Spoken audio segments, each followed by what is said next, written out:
تو یہ ایک میں سمجھتا ہوں کہ یہ نیچرل ہے جو تحریروں میں چیزیں آئیں اور ان کو لکھا گیا اور وہ محفوظ ہوئیں. اور یہ سمجھیے کہ ناول پڑھنے کا شوق ہمیں ایسے ہو گیا کہ ہمارے محلے وزیر گنج لکھنؤ میں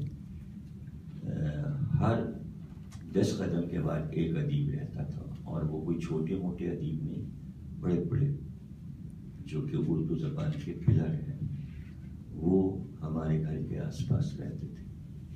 علی عباس حسینی صاحب مشہور ناول نگار ہمارے ہی گھر کے پاس رہتے تھے. پروفیسر احتشام حسین ہمارے گھر کے پاس رہتے تھے، جو کہ سب سے بڑے تنقید نگار ہیں تنقید کی دنیا میں. تو ایک تو وہ ماحول، اور پھر اس میں یہ کہ اس زمانے میں ہم وہ بڑی بڑی کتابیں تو پڑھ نہیں سکتے تھے، نہ ان کے نام جانتے تھے کہ بھائی کلیات نیل کیا ہے اور کلیات سودا کیا ہے اور کلیات انشاء کیا ہے. تو 5ویں 6ٹھی کلاس میں ان چیزوں کا تو پتہ نہیں ہوتا ہے، اس لیے کہ ہمارے یہاں 8ویں 9ویں کلاس کے بعد کورس میں غزلیں اور میر انیس کا مرثیہ اور میر درد یہ پڑھائے جانے لگتے تھے، تو پتہ چلتا تھا کہ بھائی یہ لوگ بھی. لیکن ناول ایک ایسی چیز تھی کہ جو بہت مقبول تھی، اور اس کی صورتحال یہ تھی کہ سب سے زیادہ مقبول ہندوستان میں ابن صفی کی ناول جاسوسی دنیا تھی. تو اس کو پڑھنے کا ایک مزہ ہی اور تھا.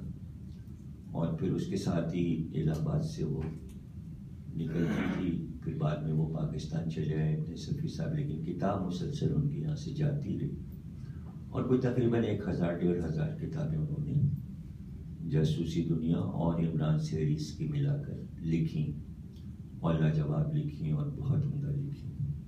جاسوسی ناول ہونے کے باوجود وہ ادب کے شہپارے قرار پائے، اور اب جا کے ان کے مرنے کے کوئی 15-20 سال کے بعد اب جا کے کام ان پہ شروع ہوا کہ بھائی یہ بھی ادب کا حصہ ہیں.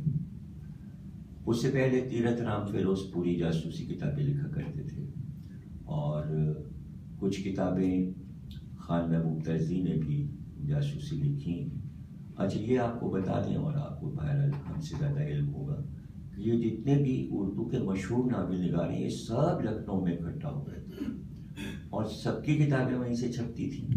اور تھوڑی تھوڑی دور پر ایک ایک محلے میں یہ لوگ رہتے تھے. شوکت تھانوی لکھنؤ میں رہتے تھے، خان محبوب ترزی لکھنؤ میں رہتے تھے، نسیم النون بھی لکھنؤ میں رہتے تھے. تو جتنے بھی ناول نگار تھے وہ سب لکھنؤ میں تھے.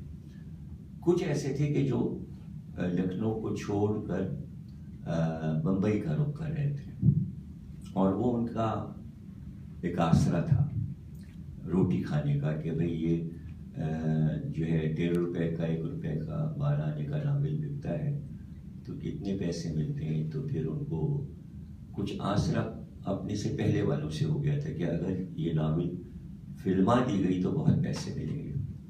تو زیادہ تر رائٹر جو تھے وہ بمبئی کی طرف جانے لگے. کچھ اس میں کامیاب ہوئے، کچھ نہیں کامیاب ہوئے.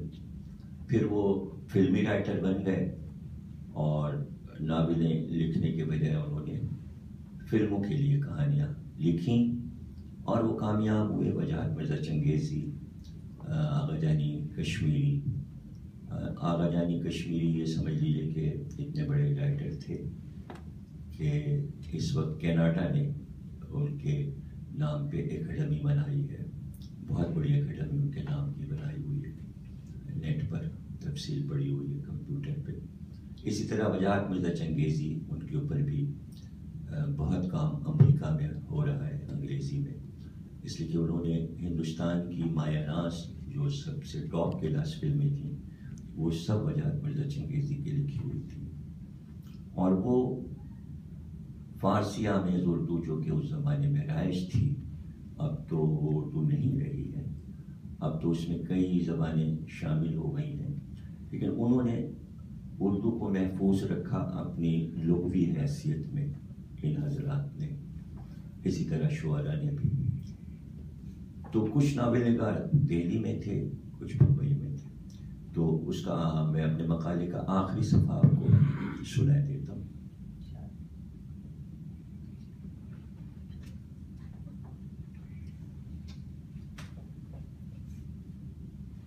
اس کو میں نے سرشاہ سے شروع کیا تھا اور اس کے بعد مرزا رسوا کے ناولوں میں مسلم معاشرت، خصوصاً ان کے ناول شریف زادہ اور امراؤ چندا، جو کہ یہ سمجھیے کہ سوئٹزرلینڈ کی یونیورسٹی میں امراؤ چندا پڑھائی جاتی ہے، اور وہاں کی جو خاتون ٹیچر ہے اس نے خود ہی سوئس زبان میں اس کا ترجمہ کیا ہے، اور دنیا کی تقریباً 132 زبانوں میں اس ناول کا ترجمہ ہو چکا ہے.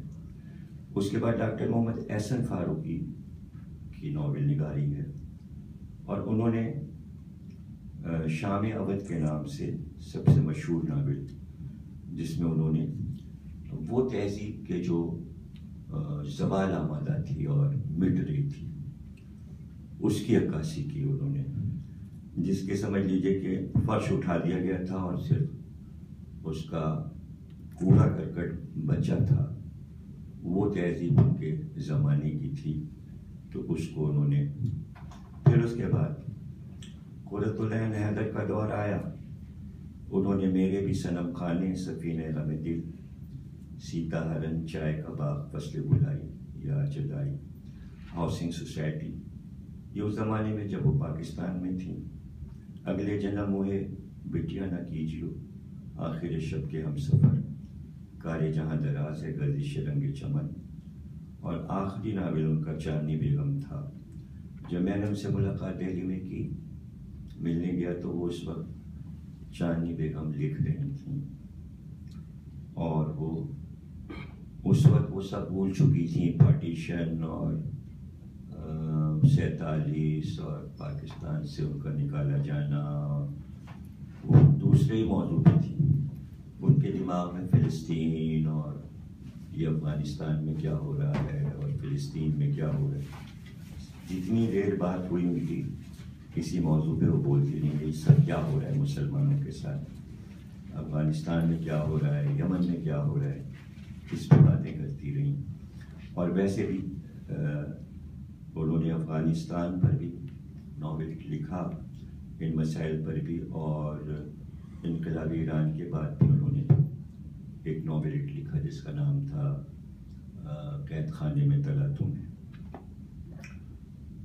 تو وہ ظاہر ہے کہ ادیب اپنے ماحول سے متاثر ہوتے ہیں. خصوصی طور پہ میں نے راہی معصوم دادا کا آدھا گاؤں ناول جو ہے، تو یہ ناول مجھے بہت پسند آیا. حالانکہ انہوں نے 8-10 ناول لکھے، یہ ان کا آخری ناول ہے جس میں انہوں نے غازی پور، جو ان کا اپنا گاؤں ہے، اس کی عکاسی کی ہے.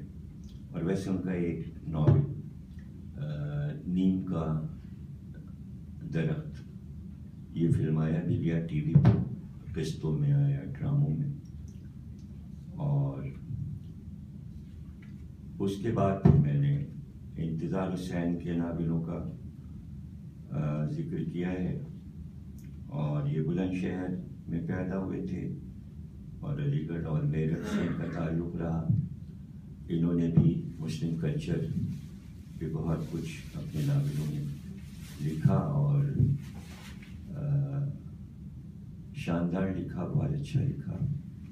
آخر میں نے ایک خاکہ سا دے دیا تھا کہ جو میرے مطالعے میں چیزیں رہیں، اور علاوہ ناولوں کے بھی میں نے اس میں موضوعات دے دیے تھے کہ جو تذکرے شعراء کے لکھے گئے، جیسے میر حسن کا تذکرہ شعراء اردو، یا سعادت خان ناصر کا خوشمال کا زیبا، یا امداد امام اثر کی کتاب کاشف الحقائق، یہ تنقیدی اور تحقیقی کتاب اردو کی سب سے پہلی کتاب ہے.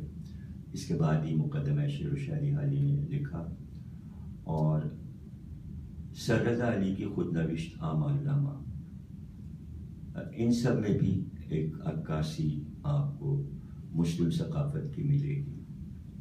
اس کے بعد چونکہ جو ناول میرے مطالعے میں رہے، پھر میں نے ان کا ذکر کر دیا تھا رئیس احمد جعفری کے ناول باغی، طوفان، چنگاری، ایک مہاجر، ٹھوکر، ہچکولے، چاندنی، قیامت، سوداگر، اس میں آپ کو ایسی جھلکیاں ملیں گی جس میں وہ ثقافت مسلم محفوظ کرتے نظر آ رہے ہیں۔